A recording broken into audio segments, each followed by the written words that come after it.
Fin aujourd'hui à Yamoussoukro, en Côte d'Ivoire, du 42e sommet ordinaire des chefs d'État et de gouvernement de la CEDEAO. 42e sommet qui a reconduit l'Ivoirien Alassane Dramane Ouattara dans ses fonctions de président en exercice et décidé un engagement ferme de la communauté aux côtés du Mali dans la reconquête de son territoire national.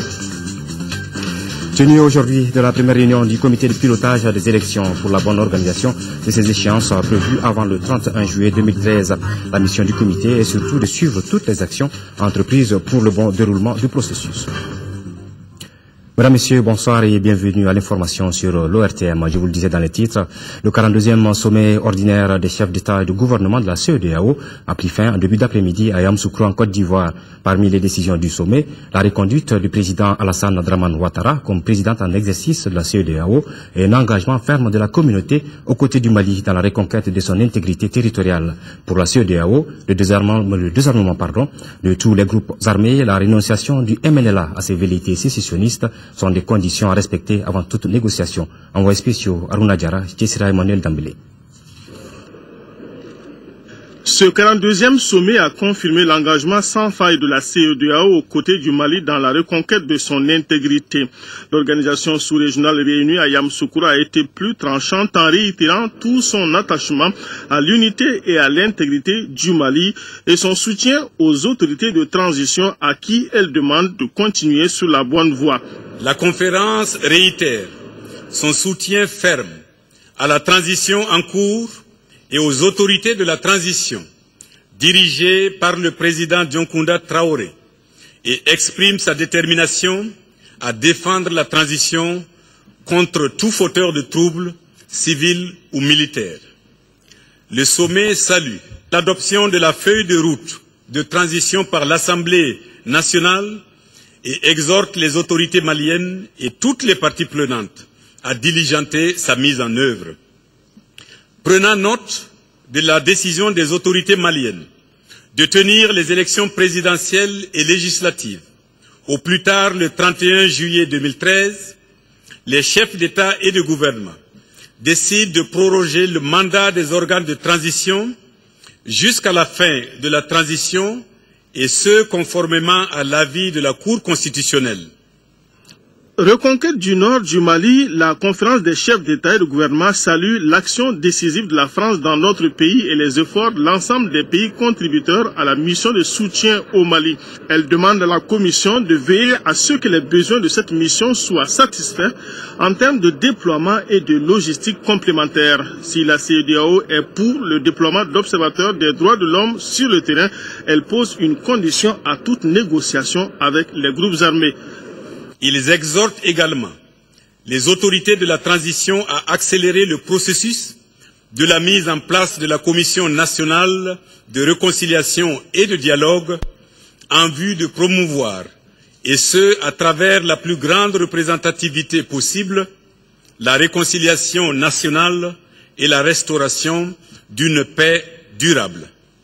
La conférence rappelle son attachement à l'unité et à l'intégrité territoriale du Mali, qui exige en particulier le déploiement de l'armée nationale sur l'ensemble du pays. À cet égard, la conférence demande le désarmement de tous les groupes armés, notamment le MNLA. Elle précise davantage que la rénonciation du MNLA à la violence et de son projet sécessionniste est une condition minimale à remplir avant son acceptation dans tout processus de dialogue. La CEDEAO a endossé le concept rénové des opérations de la MISMA et s'engage à accélérer le déploiement des troupes dont la taille évolue.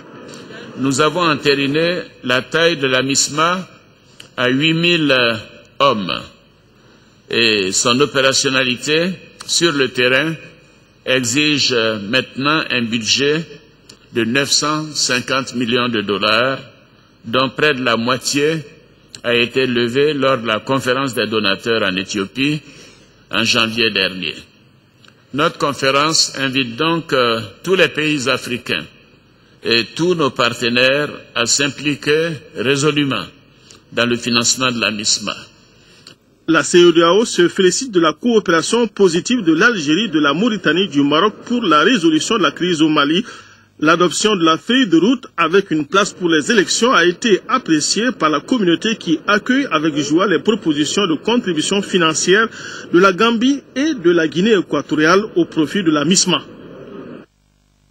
Le président tchadien Idriss Déby Itno était l'un des invités spéciaux de ce sommet de la CEDEAO. Son pays a déjà envoyé 2000 soldats qui se battent dans le nord du Mali aux côtés de militaires français et maliens. Les Tchadiens qui ont perdu 24 de leurs dans des affrontements dans la drave des Iforas. Idriss Déby, qui a été invité à prendre la parole à l'ouverture du sommet, a profité de l'occasion pour s'adresser à la CEDEAO et à tous les Maliens. Nous vous proposons de l'écouter au micro de nos envoyés spéciaux. Je voudrais nous rappeler à nous tous notre responsabilité face à l'histoire. L'heure n'est plus au discours, moins encore à de nombreuses procédures, mais plutôt à l'action. Des concertations sont certes nécessaires à la conduite de nos actions, mais l'ennemi n'attend pas. Que nous appelons l'état-major de la CEDEAO à plus de célérité en accélérant l'envoi des troupes dans la zone libérée afin de renforcer la sécurité des biens et des personnes. Mais permettez-moi de relever ici notre souhait de voir, aux côtés des troupes tchadiennes, dans les montagnes de l'extrême nord du Mali, des troupes des pays frères africains. À mon frère Yokunda Traoré, dont la détermination est connue, je voudrais lui redire notre soutien. C'est une vocation de choisir le métier des armes. À vous, mes frères d'armes militaires maliens, votre place est au front pour accomplir la mission qui est la vôtre, c'est-à-dire de défendre la souveraineté et l'intégrité du Mali. Nous vous attendons dans le nord, à la lisière de la frontière de l'Algérie, pour nous rejoindre. Ici à Bamako, les membres du gouvernement étaient réunis ce matin à la primature pour un conseil de cabinet. Un conseil qui avait à son ordre du jour 2 points essentiels. Il s'agit de la mise en place d'une commission de dialogue et de réconciliation ainsi qu'un comité de suivi de la feuille de route pour la transition. 2 organes qui permettront d'une part de ressouder les tissus sociaux et d'assurer l'exécution correcte du plan d'action de la feuille de route du gouvernement d'autre part. La cérémonie était présidée par le Premier ministre, Bourama Traoré. Un conseil de cabinet du gouvernement, 2 documents importants sur la table de discussion. Le premier concerne la mise en place des nouveaux comités de suivi de la feuille de route pour la transition. Un comité qui servira de structure administrative en vue d'exécuter efficacement le plan d'action issu de la feuille de route. Après le vote de la feuille de route par l'Assemblée nationale, il y a un plan d'action qui en est sorti, donc qui détaille des activités à mener par le département autour des 2 axes fondamentaux de la transition, qui sont la libération du Nord et l'organisation des élections. Donc ce plan d'action existe déjà et sa mise en œuvre doit mettre à contribution pratiquement l'ensemble des départements ministériels. Donc des tâches vont être confiées à tous les départements ministériels, insérées dans un chronogramme. Il s'agit pour le chef du gouvernement de s'assurer à tout moment que le travail tel qu'il a été conçu, dans le temps imparti, est en train d'être exécuté à un rythme satisfaisant. Ce comité est mis en œuvre sous la présidence du chef du gouvernement. Le second document sur lequel le Conseil a travaillé est relatif à la mise en place d'une nouvelle commission de dialogue et de réconciliation. Cette commission devra répondre à un certain nombre de préoccupations, parmi lesquelles assurer la cohabitation pacifique entre les différentes communautés et renforcer l'unité nationale. Dès que la guerre sera terminée au nord et que l'État sera revenu sur place, il faudrait prendre toutes les précautions pour qu'on n'assiste pas à des situations de difficultés de cohabitation entre les communautés qui sont en présence, parce que pas mal de choses qui sont passées, qui sont susceptibles de mettre à mal la cohabitation entre les différentes communautés. Et cette commission qui doit être mise en place est rattachée directement au président de la République, composée de fortes personnalités désignées par le président de la République et le Premier ministre, de manière à couvrir l'ensemble du territoire national et faire en sorte que la classe politique, la société civile et les régions se retrouvent toutes dans cette structure qui va être mise en place. Elle va pouvoir mettre des démembrements au niveau des régions et des cercles pour mener des actions qui puissent permettre effectivement de calmer la situation sociale, de faire en sorte que le climat social soit sorte apaisé et que la nation retrouve effectivement son unité. Unité sans laquelle rien n'est possible. C'est dire que les membres de la nouvelle commission de dialogue et de réconciliation auront la lourde responsabilité de ressouder le tissu social afin de permettre au Mali de retrouver sa stabilité. Le comité de pilotage des élections a tenu aujourd'hui sa toute première réunion. Il travaille à la bonne organisation des élections qui sont prévues avant le 31 juillet 2013. La mission du comité est surtout de suivre toutes les actions entreprises pour le bon déroulement du processus. Un travail qui s'est fait en collaboration avec les autres organes déjà sur place. Ibrahima Traoré. Élection générale au Mali avant le 31 juillet 2013, les choses se précisent progressivement. Le comité de pilotage des élections est installé. Il est présidé par le ministre de l'administration territoriale, de la décentralisation et de l'aménagement du territoire. Le comité est essentiellement composé de membres du cabinet ministériel, des services techniques du département et de quelques ministères impliqués dans l'organisation des élections. Au cours de cette première rencontre, les membres du comité ont parlé surtout de la partie technique des préparatifs du processus électoral. Le budget, l'organisation logistique, l'organisation technique, les échanges avec les partis politiques, mais aussi le retour de l'administration d'une manière générale et essayer de maîtriser tous les éléments, tous les indicateurs qui doivent nous permettre d'aller doucement mais sûrement vers de bonnes élections. Tenir les élections avant le 31 juillet 2013 est un challenge important selon le ministre Koulibaly. Le chronogramme est serré, il n'y a plus de temps à perdre. Il faut redoubler d'efforts et foncer pour relever le défi, a-t-il ajouté. Nous sommes déjà à fin février, vous comprenez, nous voulons faire ça pour juillet. Il nous reste très peu de temps. Nous avons beaucoup d'activités à mener en termes de formation, en termes de retour de l'administration, en termes de sensibilisation. C'est pourquoi nous disons que le calendrier est un peu serré, mais nous pensons que nous pourrons arriver aux grands équilibres nécessaires à l'organisation de très bonnes élections. Nous allons nous engager dans ce sens-là pour pouvoir respecter le calendrier. Mais à l'impossible, nul n'est tenu. Vous savez, nous sommes en période de transition marquée par une crise sécuritaire et qui détermine aussi beaucoup d'autres choses. Ce qui fait qu'aujourd'hui, nous sommes en train de nous engager dans le sens de respecter la feuille de route, mais il ne faut pas être là à hésiter encore. Dans l'agenda du comité, on note à court terme le retour de l'administration dans les régions du Nord et dans une partie de Mopti. Le comité entend mettre aussi très vite un accent particulier sur la communication, la sensibilisation et la mobilisation des citoyens pour une forte participation aux élections à venir. Nous vous livrons ce communiqué avant de poursuivre cette édition. À raison des travaux d'élargissement et de modernisation en cours sur le boulevard du 22 octobre 1946, du monument de l'indépendance au carrefour de l'ENSUP, la corniche de l'échangeur Salam à l'entrée de l'hôtel Kempinski, l'avenue du 5 septembre, du monument de l'indépendance à l'entrée du génie militaire, les voies est et ouest de la BCEAO, la circulation sera perturbée à compter du 1er mars 2013 pour une durée prévisionnelle de 14 mois. Les dispositions seront prises pour assurer la circulation à partir des déviations identifiées à cet effet. Assurance donnée par le ministre de l'Équipement et des Transports. Plus de 143 millions de francs CFA, c'est la valeur d'un don offert par l'Organisation mondiale de la santé au ministère malien de la Santé, composé de médicaments et de dispositifs médicaux. Le don est destiné aux régions de Gao et de Tombouctou. Adama Koudiou. Ce don est essentiellement composé de médicaments contre le paludisme, le choléra et des kits de santé pour la reproduction et la prévention post-exposition au VIH-Sida. À cela, il faut ajouter des kits complets de chirurgie et des dispositifs médicaux.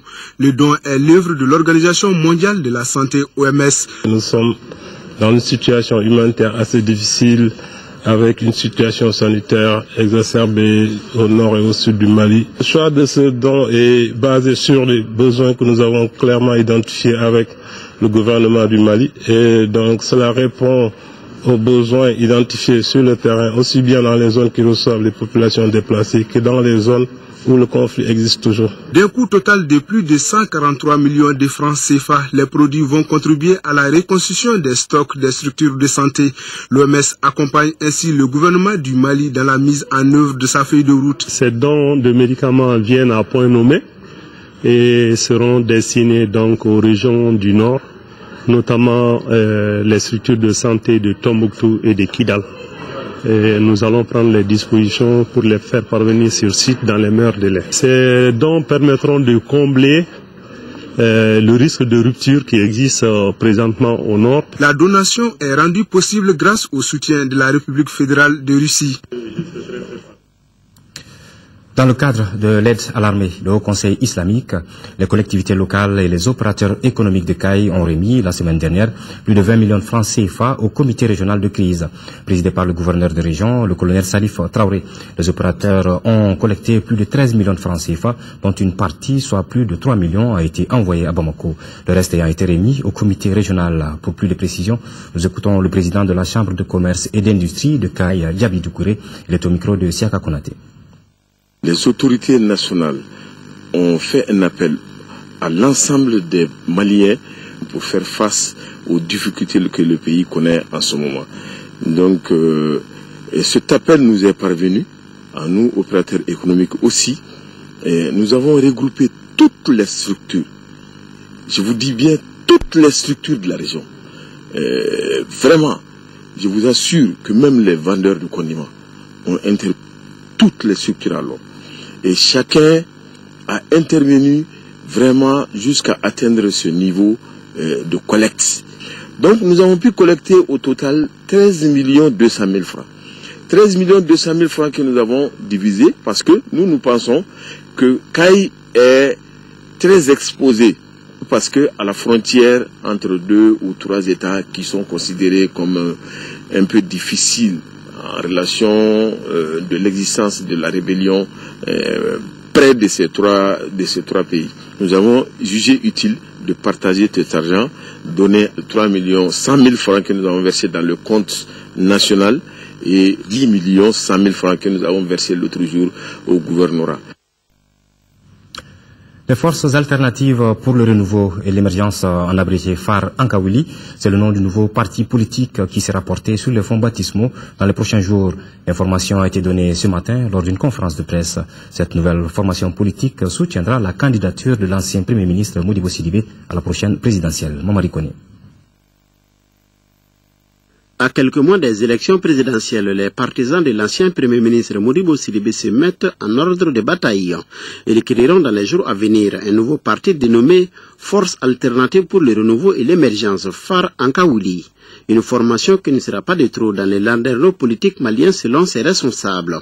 Les FAR sont l'aboutissement d'un processus qu'ensemble des citoyens maliens, femmes et hommes de toutes conditions, de l'intérieur du Mali ainsi que de la diaspora, ont décidé de mettre en œuvre pour formaliser leur soutien à la candidature de M. Modibo Sidibé, et ce, bien avant qu'il ait fait officiellement acte de candidature à l'élection présidentielle. Le futur parti entend redonner à la politique ses lettres de noblesse. Comme il fallait s'y attendre, l'adhésion de Modibo Sidibé à l'ADEMA a été évoquée. Aujourd'hui, Modibo n'est pas encore militant des FAR. S'il est avec l'ADEMA, si l'ADEMA soutient la candidature de Modibo, l'ADEMA sera avec les FAR pour soutenir cette candidature. Parce que nous avons été créés pour soutenir la candidature de Modibo Sidibé. Dans le manifeste pour le renouveau démocratique, les forces alternatives pour le renouveau et l'émergence, FAR Ankawili, veulent rebâtir l'État et reconstruire la nation. Le parti prendra ses quartiers à la Maison Bleue, son siège à Amdalaïa. La CENI, la Commission électorale nationale indépendante, se prépare pour les élections prochaines dans notre pays.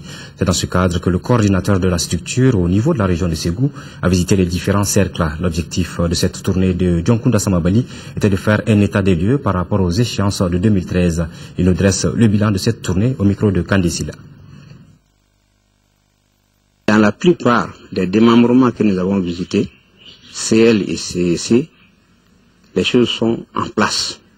Il y a peut-être un maximum d'un élément dans quelques CEC qui manque pour des raisons, comme je l'ai dit, de décès ou de mutation, ou même d'exode.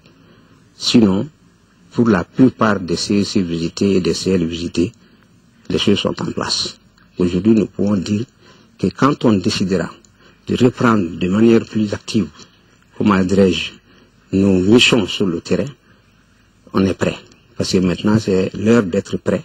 Et aujourd'hui, puisque le ministère de l'administration territoriale, qui est l'organe chargé de l'organisation matérielle des élections, la DGE, les dispositions pratiques étant en cours, les différentes dates étant données dans le chronogramme, si ces dates sont respectées, nous serons prêts pour superviser et suivre l'ensemble du déroulement des opérations du processus électoral.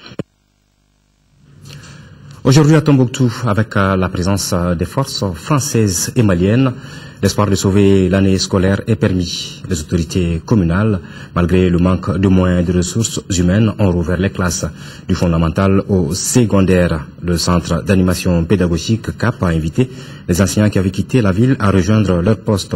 Les élèves se disent heureux d'être libérés, de pouvoir se distraire et de s'adonner pleinement aux études. Ils sont en sécurité et en paix. Des images rapportées par nos confrères de la DIRPA. Situation au nord toujours, après des attaques perpétrées par le Moujao contre la ville de Gao, le commandant des forces maliennes rassure les populations. Selon lui, les forces présentes à Gao ne failleront pas à leur devoir de sécurisation de la ville. Nous l'écoutons au micro de nos envoyés spéciaux, Daouda Sidiki Diara et Mansa Doumbia. Eh bien, vous savez, ce n'est pas très facile de cerner une ville de la dimension de Gao. C'est déjà une ville assez grande.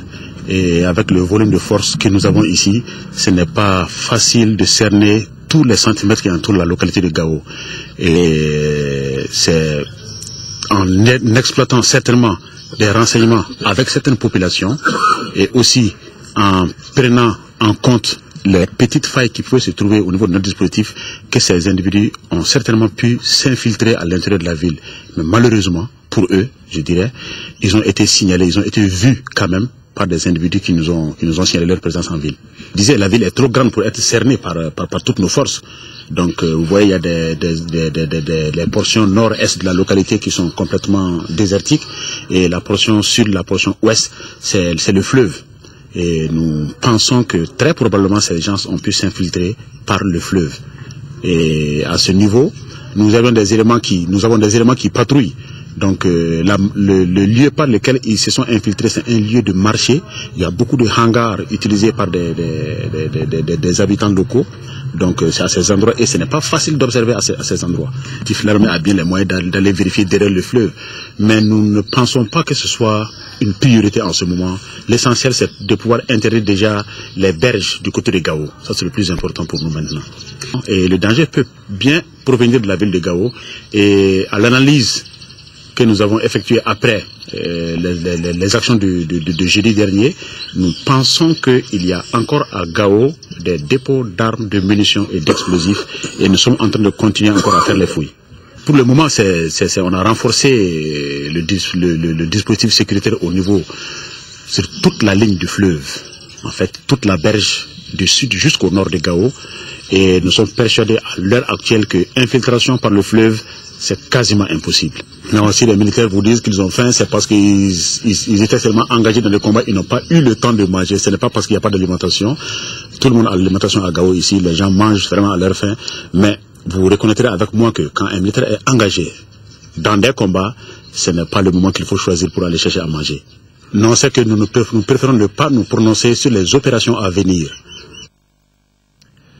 Une délégation du comité militaire de suivi de la réforme des forces de défense et de sécurité, conduite par le capitaine Sungalo Coulibaly, vient de rencontrer les éléments de la 8e région militaire de Sikasso, avec comme objectif d'informer l'ensemble des forces armées et de sécurité sur les prérogatives du comité et par la même occasion s'enquérir du moral des hommes de la garnison. Reportage ORTM Sikasso, Daouda Diakité. En venant à la rencontre des éléments des forces armées et de sécurité de la 8e région militaire de Sikasso, la mission du comité militaire de suivi de la réforme des forces de défense et de sécurité entend mettre au même niveau d'information officiers, sous-officiers et militaires du rang sur les prérogatives de la structure. pour que nos camarades comprennent quelles sont les relations entre le comité et les autorités militaires en place et comment la réforme va se dérouler. Nous avons besoin de tout le monde, que ce soit les forces militaires, que ce soit même les personnels civils. Le comité est ouvert à tout le monde pour que tout le monde puisse apporter son soutien, pour que le Mali puisse avoir une armée disciplinée, une armée capable de faire face à sa mission régalienne et qui reste au service de la nation. Le comité créé pour le renforcement des capacités opérationnelles des forces de défense et de sécurité s'appuie sur l'ensemble des composantes de l'armée pour la réussite de la mission à eux confiée par l'État. Les préoccupations soulignées, c'est toujours dans le contexte des conditions de vie des militaires, les conditions de travail. Et la réforme, c'est essentiellement sur ça. Je crois qu'on fera le maximum pour que les gens puissent être dans les meilleures conditions et de travail et de vie pour que le Mali bénéficie de l'armée tant voulue. Occasion pour le commandant de la 8e région militaire de Sikasso, le colonel Khalifa Sougoudougo, d'insister sur la discipline, le respect des droits humains sur les théâtres d'opération.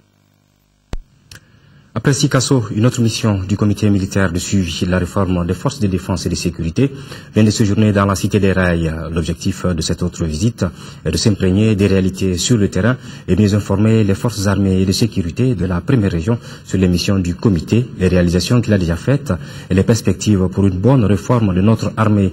Les éléments de la 4e région militaire ont présenté les doléances qui concernent notamment la dotation en équipement, l'opérationnalisation du plan de carrière militaire. Kaya Mahamadou Ali.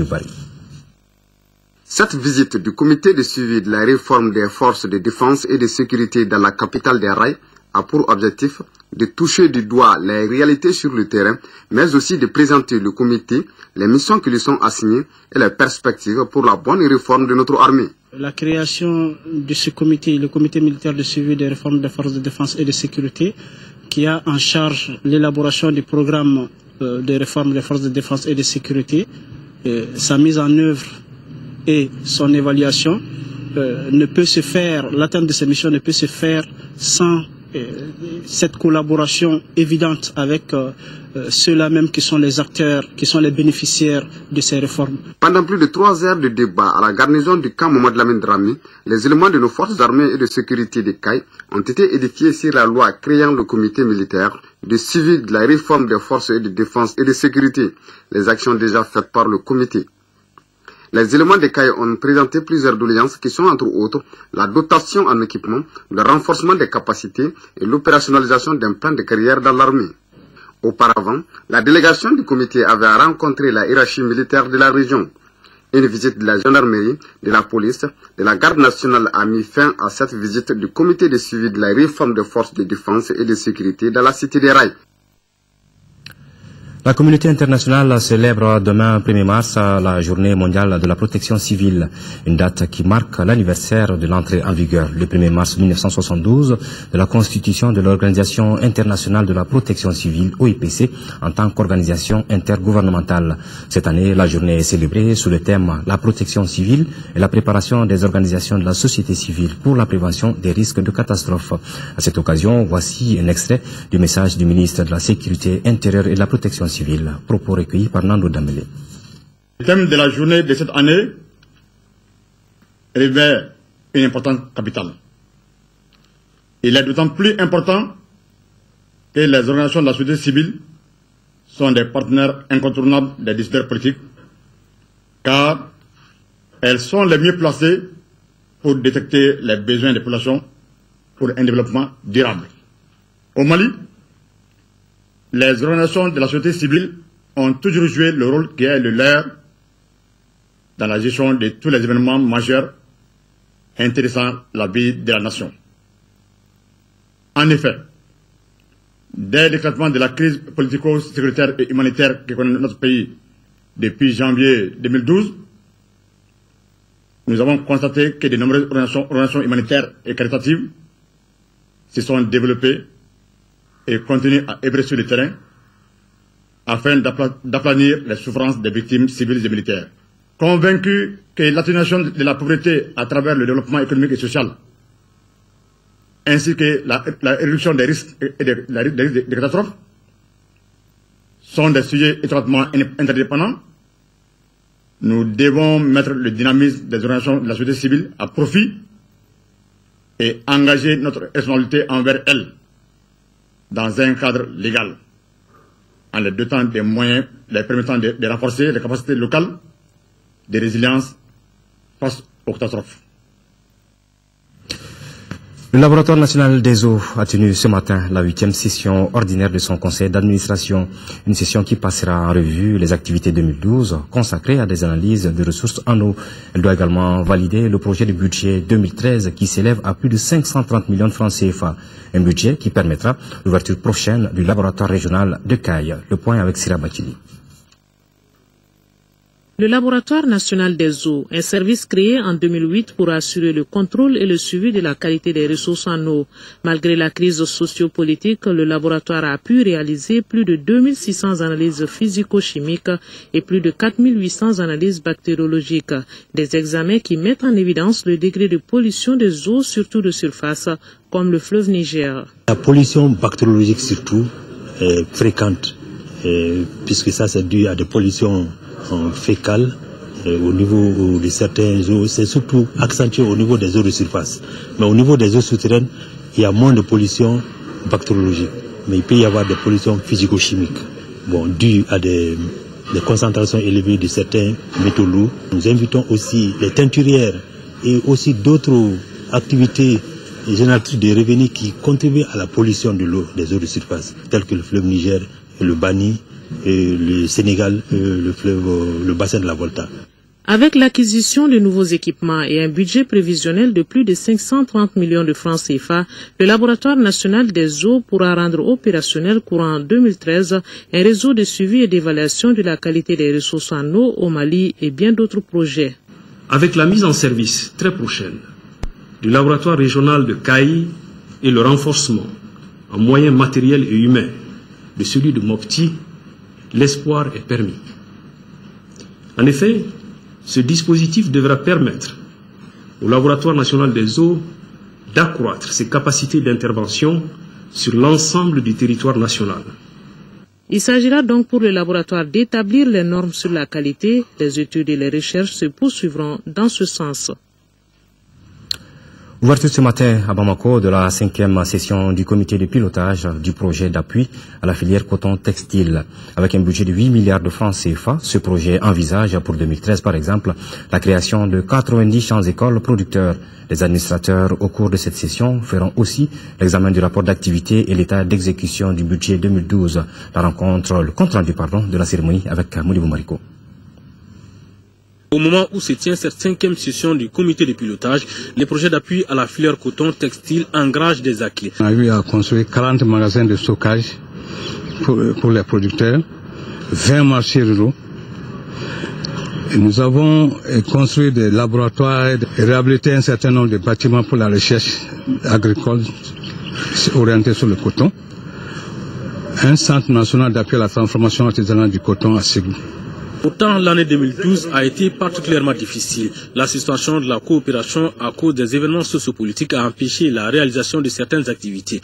Des difficultés certes qui n'auront pas anéanti la volonté du projet d'acquérir des biens et services.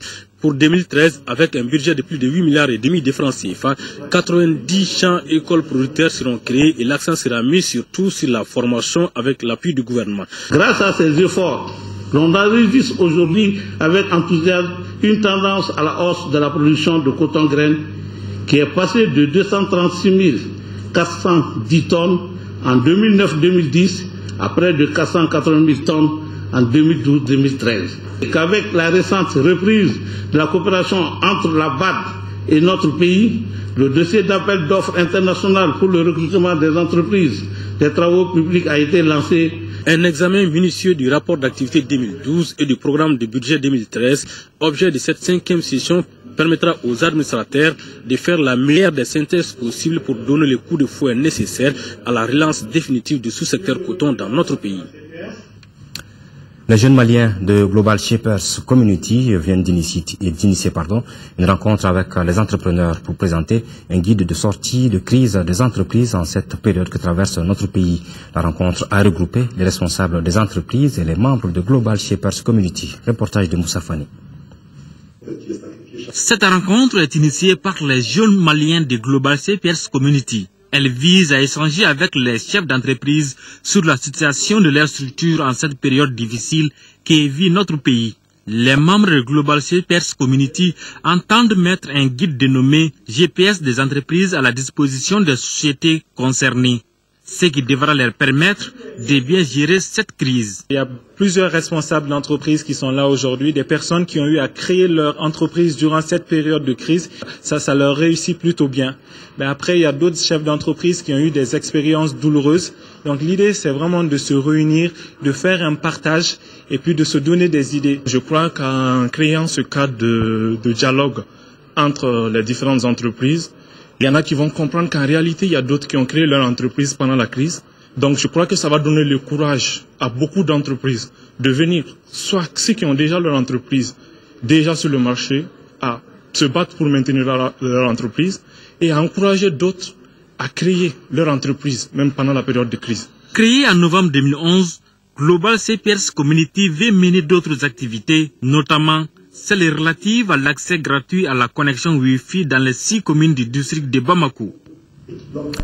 Une autre rencontre, celle des acteurs de l'État technique de mise en œuvre des soins essentiels dans la communauté SEC au Mali, avec les cadres régionaux de la santé, du développement social et de la FENASCOM pour permettre d'apprécier la mise en œuvre des soins essentiels dans les 5 régions concernées. Nando Dambélé. Les bases du document des soins essentiels communautaires SEC ont été jetées lors du forum organisé par le ministère de la Santé et ses partenaires en mars 2009. L'initiative est un ensemble de services et actions préventifs, curatifs et promotionnels ayant une efficacité prouvée. La stratégie a démarré dans plusieurs districts sanitaires des régions de Kaï, Kulukoro, Sikasso, Ségou et Mopti. Après un an, il est donc nécessaire de faire le point de cette mise en œuvre dans les régions pilotes. La rencontre va permettre de mieux préparer celles en perspective sur la mise à jour du document national des stratégies à partir des différentes expériences opérationnelles. La présente rencontre sera l'occasion pour les différents niveaux de se rendre compte des actions menées par les uns et les autres. Je profite de l'occasion pour rappeler tout l'espoir accordé à cette stratégie qui, pour le ministère de la Santé et tous ses partenaires, est porteuse de beaucoup d'espoir dans l'optique d'accélérer vers l'atteinte des objectifs de développement pour le millénaire. Ainsi, les participants vont travailler à faire le point sur le paquet de soins et les services fournis dans le cadre des soins essentiels communautaires, identifier les difficultés et contraintes et proposer des solutions. Un mot de sport dans cette édition. La Fédération malienne de handball a tenu hier son 18e conseil national ordinaire. Au cours des travaux, il a été question du bilan du mandat écoulé et des initiatives à prendre pour le bon développement de la discipline. Aussi, le conseil a réélu le bureau sortant pour un nouveau mandat de 4 ans. Abdul Karim Kaba. On ne change pas une équipe qui gagne. Cet adage inspire la Fédération malienne de handball. Le bureau fédéral vient d'être élu pour un nouveau mandat de 4 ans, avec à sa tête le général Soumana Kouyaté. Durant le mandat écoulé, le Mali, à travers le handball, a participé à plusieurs compétitions internationales. Entre autres, Gabon 2010 avec les juniors, Ouagadougou 2011 avec les cadettes et Abidjan 2012 au championnat d'Afrique junior garçons. À cela s'ajoutent les éliminatoires des Jeux africains au Sénégal et le Jeux de la CEDEAO au Ghana avec les juniors. Pour les 4 ans à venir, la Fédération malienne de handball entend pérenniser les acquis et corriger les imperfections. Mon équipe fera tout durant ces 4 années prochaines de hisser le handball malien au niveau continental. Ça, c'est un objectif que nous voulons vraiment atteindre, quelles que soient les difficultés financières qui vont se poser. Actuellement, nous avons atteint un niveau technique assez suffisant alors pour que nos équipes puissent aller vraiment loin sur le continent. Pour mener tous ces projets à port, le 18e Conseil national ordinaire a vu l'arrivée des 2 nouveaux membres, à savoir commissaire Azer Keïta comme 2e vice-président, Harouna Diarra, responsable à l'organisation, et Modibo Traoré qui passe de la 2e à la 1re vice-présidence. Voilà, c'est la fin de ce journal. Vous retrouverez Sira Bachili pour les éditions de la mi-journée à 10h et à 13h. Moi, je serai là pour les éditions du soir. En attendant, soutenons sans cesse nos forces armées et leurs alliés dans la difficile mission de reconquête du territoire national, eux et toutes les populations souffrant de cette crise. Merci, à demain.